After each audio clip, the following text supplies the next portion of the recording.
One of the most common questions I get from new agency owners is, should I offer revenue share deals to get clients? And honestly, I completely understand why people go there when they're just starting out, right? When you're just getting started, revenue share feels like a really good solution. It's an easy pitch, right? From the client's perspective, it works because it lowers the risks that they have, i.e. if you don't perform, I don't pay. And for someone new to sales who does not yet have a case study or portfolio they can show people or just general social proof, a revenue share can feel like the only way you can get your foot in the door. And in the early days as an agency, this can work really well. But as you grow the revenue share model, it doesn't hold. Today, I run an email and SMS marketing agency doing over $70,000 a month with a team of full-time staff, and I can confidently say this: revenue share does not scale. Here's the thing, revenue share comes with risks that you do not really see at the beginning, right? It looks attractive because when you first start an agency, you are trying to solve two big problems at once, right? You don't have credibility, so you're trying to build that credibility, and you do not have consistent income, and so you're trying to get consistent income without that credibility. And revenue share solves both those problems temporarily, right? Like I said before, clients feel safe, they're more likely to sign with you because their downside is somewhat capped, right? And you're probably feeling a little hopeful because you're a little bit uncomfortable if you're in these sales conversations and you're just starting, and the idea of selling a fixed fee service for results that you don't actually know you can get can be a little risky. You're saying, like, let me prove myself entirely at my own risks. But here's the thing, what most new agency owners fail to consider. They fail to consider that some factors that make revenue share attractive when you're very small become major problems when you try and grow your business. Here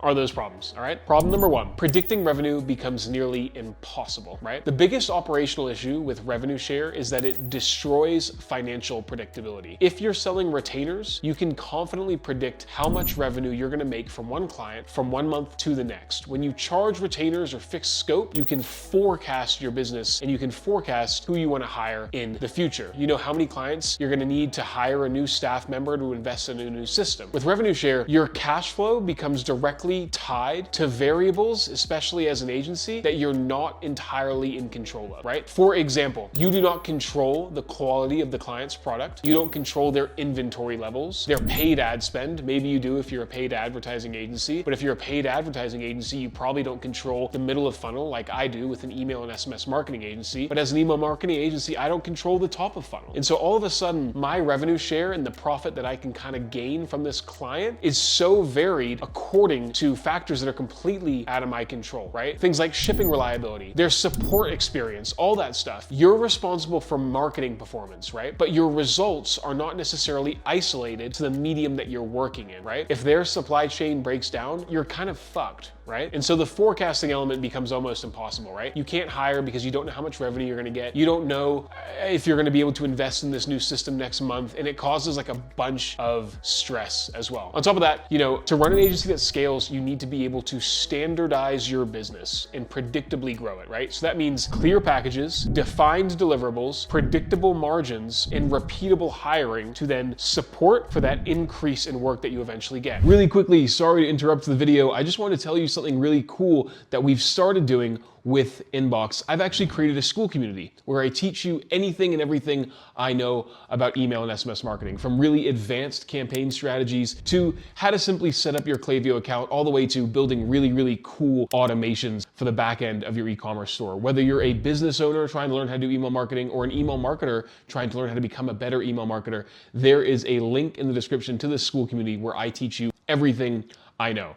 Check it out, it's worthwhile. Book a call to have a chat with me to see if you're a right fit for the community, and if you are, I'd love to get you in there. Anyway, sorry for interrupting your video, let's get back to it. Revenue share introduces so much complexity into your business model. It's also a massive pain in the ass to try and discuss attribution with your client and accurately report back how much you should be selling. And this makes the whole sales process tedious and is probably gonna lower your close rates. Is gonna want different revenue share percentages, different gross margins. They're gonna want different payment schedules. They're gonna have different attribution windows, and having to go back to that all the time when you need to invoice the client, it's a pain, right? Admin just blows out. I currently have one revenue share client, and the process of having just to invoice them and calculate a month back and figure out if there were any wholesale orders is so tedious, right? Your operations essentially get harder to streamline. Now, I'm not saying revenue share doesn't work. It works on a very small scale. So if you're a freelancer or you're just starting out, revenue share can work really well when you're starting, right? It can getting those first few clients in. On top of that, I have found, honestly, with revenue share, it actually causes clients to churn at a higher rate than you would expect. Because here's the thing, if you do an amazing job for the client and you're on a revenue share and all of a sudden they've made a bunch of money, but your bill becomes like $10,000 to $15,000, right? They're gonna start instantly thinking, hold on, surely I can go to a cheaper agency that will just,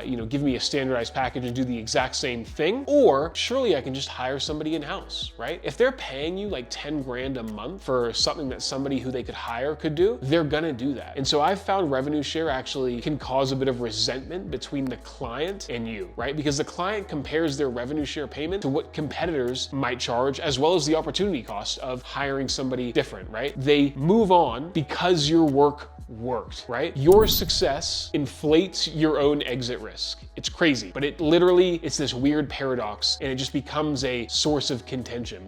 And obviously with any agency, you want to reduce your churn as much as possible, and revenue share models don't really lend themselves super well to that, right? Now, I talked a little bit about the logic as well. It's an admin headache, right? Figuring out refund data, for example. Some clients are going to be like, well, hey, we had $10,000 in refunds. You need to deduct that from the work that you did. All of a sudden, you're having to do all these maths and these calculations. And listen, the last thing you want to do is have to reference a contract when you're discussing payment with clients. I've had to do it. It's a total pain when you say, hey, as per our contract, having that dialogue enter in when you're trying to discuss payment terms and all these niggly things that are going to come up as a result of your revenue share stuff. It's just, first of all, it's an uncomfortable experience. And second of all, it's likely to lead to more churn, bad customer experience, and then them just bad mouthing, your entire agency. And believe it or not, the world's smaller than you think. Word gets around about people's work. I know. I've seen people's work and I've seen this happen. Now, some of you guys are probably watching this and saying, well, hey, hold on, like the only way this client is going to work with me is if we do revenue share, or some companies even give equity. I've had companies pitch me with equity in their companies. I guarantee you, the companies that are offering you revenue share or equity instead of paying a fixed rate are not the clients you want. They're only pitching you that because they can't afford to pay for your full services, right? I have been pitched by so many people saying, hey, we'll pay you on the results that we get, and then you find out that they're only making $2,000 a month, and then you're billing them $20 or something like that. The clients that you might actually want revenue share from, and I don't recommend you go it because you're gonna increase your overall churn rate, are the ones who are gonna be reluctant to give that to you because they know what they're doing, right? So in conclusion, I kind of recommend steering clear of revenue share deals. Increases churn, adds complexity, and makes it really hard for you to scale your business. Now, if you're just starting out and this is what you're trying to pitch, revenue share can work, I think, up until you get about to 10K per month. After 10K per month, you really need to start taking yourself out of the business and the actual delivery of the product and start hiring. And to do that, you need predictable revenue. And so if you don't have predictable revenue coming in, i.e. consistent contracts with fixed rates, you're kind of screwed. I'm sorry. You need to kind of get out of the revenue share deal. It's good for getting those initial proof of concept, initial case studies, portfolio pieces. After a while though, you need to gradually move away from it. I don't know any major agencies that are doing over 100K per month in revenue who are doing revenue share deals, at least in my experience. Every single one of them has a very streamlined, standardized process that works consistently from client to client, and it can work because they're able to consistently implement processes that allow them to scale and hire better.